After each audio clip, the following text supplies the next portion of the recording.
India गठबंधन में सीटों को लेकर रार। इन 5 राज्यों में फंसी पेच कैसे सुलझाएगा इंडिया? दिल्ली पंजाब में कैसे थमेगा आप बनाम कांग्रेस की लड़ाई? क्या महाराष्ट्र में पवार फैमिली की लड़ाई बिगाड़ेगा इंडिया का खेल?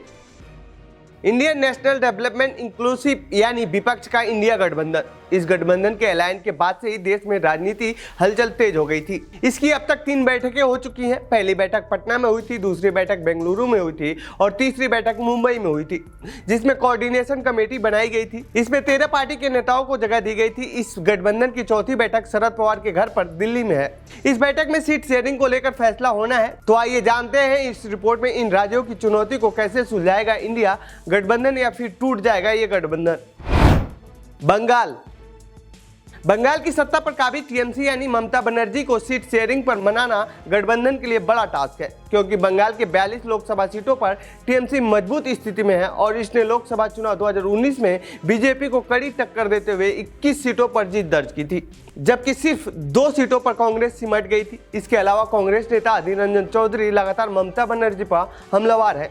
पिछले दिनों ही ममता के G20 सम्मेलन के डिनर में शामिल होने पर अधीर रंजन ने सवाल खड़े किए थे। इससे पहले लोकल चुनाव के दौरान हुए दंगों को लेकर भी ममता सरकार पर हमला बोला था। तो वहीं लेफ्ट के साथ भी ममता सीट शेयरिंग को लेकर झुकने को तैयार नहीं है, क्योंकि बंगाल में लेफ्ट के खिलाफ ही ममता ने अपनी पूरी पार्टी खड़ी की है। बिहार इंडिया गठबंधन बनने का श्रेय एक तरह से लालू और नीतीश को जाता है, क्योंकि इन नेताओं ने ही विपक्ष को एकजुट करने की मुहिम शुरू की थी। लेकिन सवाल जब सीट शेयरिंग पर आती है तो क्या दोनों नेता कांग्रेस और लेफ्ट को उनके हिसाब से सीट देने के लिए तैयार हो जाएंगे? ये सवाल इंडिया गठबंधन के सामने अब भी बना हुआ है। कांग्रेस ने 9 और लेफ्ट पार्टियों ने 15 सीटों की डिमांड रख दी है। बिहार में कुल लोकसभा की 40 सीटें हैं और इनमें से 24 सीटें कांग्रेस और लेफ्ट को दे दी गई। आरजेडी और जेडीयू का क्या होगा? जेडीयू के पास पहले से ही 16 सांसद हैं, जबकि आरजेडी बिहार विधानसभा में सबसे बड़ी पार्टी है। तो ऐसे में क्या आरजेडी को कोई सीट नहीं मिलेगा? क्या आरजेडी लोकसभा का चुनाव नहीं लड़ेगी? ऐसा तो हो ही नहीं सकता। दिल्ली पंजाब दिल्ली और पंजाब में आम आदमी पार्टी इन दिनों सत्ता में है। कांग्रेस पार्टी पंजाब में दूसरे नंबर की पार्टी है। सबसे ज्यादा सीट शेयरिंग का पेच इन्हीं दोनों राज्यों में देखने को मिल रहा है, क्योंकि दिल्ली में कांग्रेस पार्टी के पास कोई सांसद नहीं है और ना ही आपके पास है। लेकिन विधानसभा में दिल्ली की सबसे बड़ी पार्टी आम आदमी पार्टी है।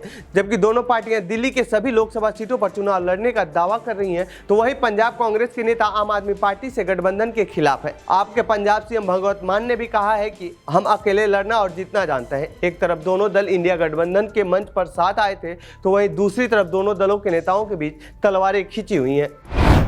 यूपी लोकसभा सीट के हिसाब से यूपी सबसे बड़ा राज्य है। यहाँ लोकसभा की 80 सीटें हैं, यहाँ सभी की नजरें हैं। लेकिन इंडिया गठबंधन में समाजवादी पार्टी ही एक ऐसी पार्टी है जो बीजेपी को यहाँ पर टक्कर दे सकती है। लेकिन कांग्रेस यहाँ अखिलेश के लिए रोड़ा साबित हो सकती है। घोसी विधानसभा उपचुनाव के बाद अब बसपा का भी गठबंधन में आने की चर्चा होने लगी है। हालांकि मायावती ने पहले ही इस बात को क्लियर कर दिया है कि वो लोकसभा चुनाव किसी के साथ गठबंधन में नहीं लड़ेंगी, वह चुनाव अकेले लड़ेंगी। यदि बसपा इंडिया के साथ आती है तो वोट शेयर इंडिया गठबंधन का बढ़ सकता है, लेकिन कई राज्यों में सीट शेयरिंग का फार्मूला बिगड़ जाएगा, क्योंकि बसपा सिर्फ यूपी में नहीं है, बसपा राजस्थान, छत्तीसगढ़, मध्य प्रदेश में भी सीटों की मांग करेगी। महाराष्ट्र में पहले से ही महाविकास आघाड़ी गठबंधन है। इसमें एनसीपी, कांग्रेस और शिवसेना उद्धव गुट शामिल है। यहाँ के 48 लोकसभा सीटों पर बंटवारा इन पार्टियों के लिए आसान हो सकता है, लेकिन एनसीपी में चल रहे विवाद को लेकर यहाँ भी पेच फंस रहा है। शरद पवार एक तरफ विपक्षी गठबंधन में है, तो वहीं दूसरी तरफ उनके भतीजे अजीत पवार बीजेपी के नेतृत्व वाले एनडीए में हैं। शरद पवार ये भी कह रहे हैं कि एनसीपी में कोई टूट नहीं हुई है, अजीत एनसीपी के ही नेता हैं। इस तरह की बातों से भ्रम की स्थिति उत्पन्न हो गई है। ये भी नए गठबंधन के लिए चुनौती होगा। तो ये थी इंडिया गठबंधन में सीट शेयरिंग को लेकर चुनौतियों से जुड़ी हमारी रिपोर्ट। आपको कैसी लगी ये रिपोर्ट कमेंट बॉक्स में बताएं। साथ ही इस पूरे मामले पर आप क्या कहना चाहते हैं कमेंट बॉक्स में लिख के। बाकी देश दुनिया की खबरों के लिए बने रहिए जनसत्ता के साथ। धन्यवाद।